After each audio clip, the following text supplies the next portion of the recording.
Hello guys, for today's video, no. So, na-strike yung YouTube channel natin, kaya kailangan nating mag-appeal or paano natin ma-fix yung strike, ano, yung warning strike natin sa ating YouTube channel. So, bawal kay YouTube yung mga nudity, yung mga sexual harassment. So, yan, no. So, ito na nga guys, no, hindi natin papatagalin. Punta tayo sa ating channel.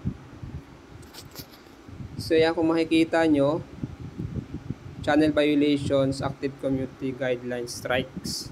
So may warning na nakalagay dyan, then question mark. So nakapag-upload kasi tayo ng bawal sa community guidelines ni YouTube, no? Important notification, community guidelines warning. Your content could be akala wala ng discourage action. So yan yung ating ipinost na content. So, paano natin tanggalin o paano tayo mag-appeal sa violation ni YouTube? So, makikita nyo yung warning. Pindutin lang yung warning. Then, mapupunta kayo dito. Warning, your content was removed due to violation of our community guidelines. You'll receive warning if you select take action. You can appeal if you think that we got it wrong. And you can also do optional training to remove warning after 90 days. So, kailangan natin na mag-appeal or mag-training. May makikita tayo doon, no? Mamaya sa bandang huli, no? And then, mawawala yung, pag nakapag-appeal na tayo, nakapag-training na tayo doon, ay within 90 days ay tatanggalin na ni YouTube yung ating strike violation. So, makikita nyo, yan sa baba. Click lang natin yung take action. Take a look at your content and our policies. Yan. So, yung bawal kay YouTube yung nudity and sexual content policy. Content with nudity that means to be sexual gratifying is not allowed on YouTube. So, take action tayo. So, not sure what to do. Start by taking optional policy training. Remove this warning. You can still appeal after the training. So, take policy training, remove warning to have your warning expire in 90 days, no? 90 days siya mawawala.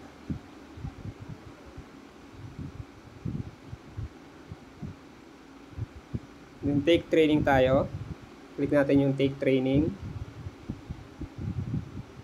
Then, about the training, 7 question, 15 minutes. We want you to create your content competently in this training. You will share scenario related to the policy that you violated. You have unlimited attempts to get it right. Nudity and sexual content, so bawal yon. While there are different types of adult content, the one will focus on most in your training is nudity. So yan. And then click na natin yung dito sa may bandang kanan sa baba, click natin yung next.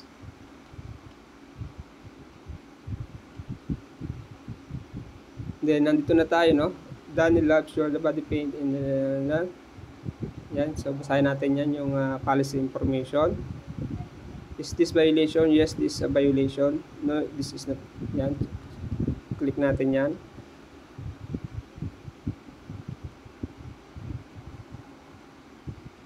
Then, click natin yung yes, this is a violation.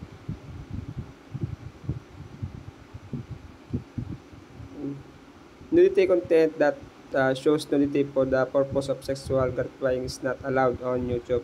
Bawal na bawal yung mga nudity kay YouTube, no?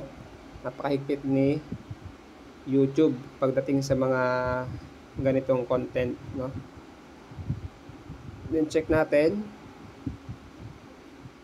That's not quite right because the enabler, the nudity, this is content is not violative. Na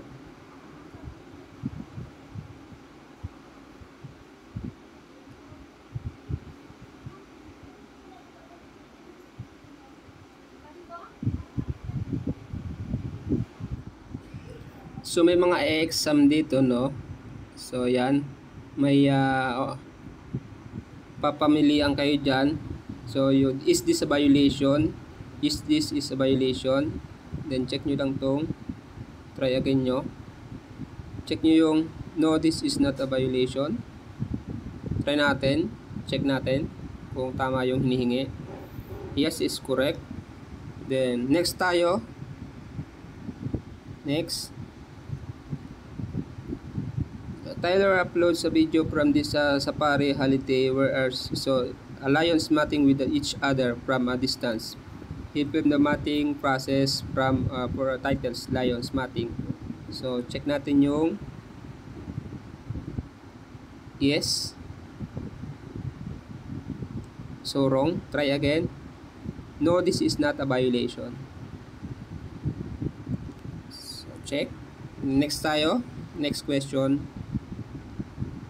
So, Ruby's journalist failing a story about different kind of protests across the warming segment. Depicts nude protests and features a number of protester nude is what's up. So this is video violates the policy because nudity is not allowed on YouTube. Number 2, this video violates the policy because Ruby did not protest or nudity or give context about the news spies. This video is just a violate and so on. So check natin. So try again.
So yan, no, dalawa yung tamang sagot dyan. That's correct. Answer 3 is correct.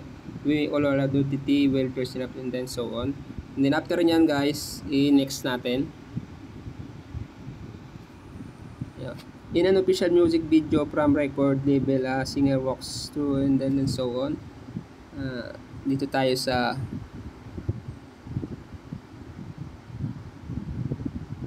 yes, this is a violation. So mali pala, doon tayo sa no, this is not a violation. The next natin guys, Paula has an autonomous sensory material response ASMR YouTube channel. This uploads a video in which there are graphic sexual stories. Tayo sa no, this is not a violation.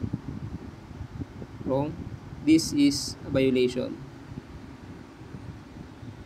The next natin, Nadine makes a video about genital waxing in the video personal use nudes. So this video violates a policy because this genital is a part of a waxing tutorial which is not allowed on YouTube. This is not a violate policy of you have to do in genital is watching a video. 3 tayo.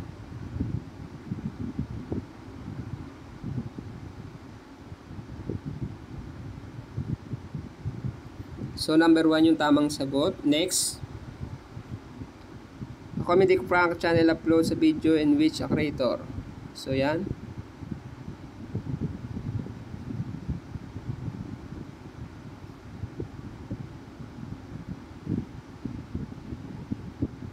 So next tayo. So yan, tapos na pala. So nice work, you've completed the training. We appreciate your taking time to help YouTube and take a look at community guidelines anytime that you are unsure about posting content. What next? So your warning will expire on November 8. So ano ngayon? 90 days. From now is August, September, October, November. Within 90 days, mawawala na yung iyong strike. No? If you violate the nudity and sexual content policy again before this warning expires, you'll get a strike. If you violate different policy, you'll get another warning with the opportunity to take another training. So yan, no? Yun guys, very ano tayo, no? Very mag-ingat tayo sa ating YouTube channel kasi mahirap gumawa o paghirapan yung ating YouTube channel para mapalaki lang natin yung ating mga subscriber. Yeah. Lesson learned sa mga nagpo-post ng mga video about nude, sex, harassment, ay wag na natin itong tangkaing i-upload sa ating YouTube channel. So maging aral sana ito sa ating lahat ng mga small YouTube content creator. So hanggang dito na lang guys. Sana ay naintindihan nyo yung ating tutorial. How about to fix the warning strike sa ating YouTube channel. Hanggang dito na lang guys. Bye-bye!